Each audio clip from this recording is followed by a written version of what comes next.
আৰু নলবাৰী চহৰৰ আজি প্ৰতিটো ৰাজপথে পানীৰ তলত বুৰ গৈ আছে আৰু কৃত্ৰিম বানে আজি নলবাৰীৰ ৰাইজক জ্বলা-কলা খুৱাইছে।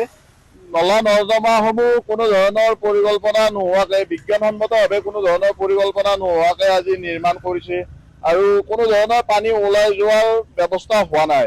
আজি আমি নলবাৰী জিলা পৌৰসভা, অসমৰ মন্ত্ৰী তথা স্থানীয় বিধায়ক জয়ন্ত মল্ল বৰুৱা দেৱক প্ৰশ্ন কৰিব বিচাৰিছোঁ যে কেতিয়া আমাৰ নলবাৰী জিলাখন এই কৃত্ৰিম বানৰ কবলৰ পৰা মুক্ত হ'ব।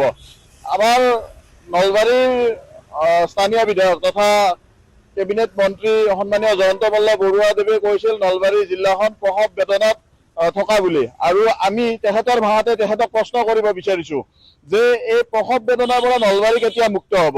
আৰু আমি সদৌ নলবাৰী জিলা ছাত্ৰ সন্থাই নলবাৰী জিলা পৌৰসভা আৰু অসম চৰকাৰক দাবী জনাব বিচাৰিছোঁ যে নলবাৰী জিলাৰ এই কৃত্ৰিম বানপানীৰ সমস্যাৰ পৰা নলবাৰীবাসী ৰাইজক সকাহ দিয়ক।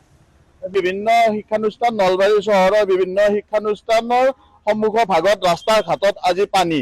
নলবাৰীৰ সমাজ জীৱনৰ নলবাৰীৰ বিভিন্ন যাতায়াত কৰা ব্যক্তিৰ আজি বিভিন্ন আহুকালৰ সন্মুখীন হৈছে। বিভিন্ন যান বাহন আজি চলিব পৰা অৱস্থা হোৱা নাই, একাঠু পানী। আমি আৰু এবাৰ দাবী জনাব বিচাৰিছোঁ যে এই কৃত্ৰিম বানপানীৰ পৰা নলবাৰী ৰাইজক সকাহ দিয়ক।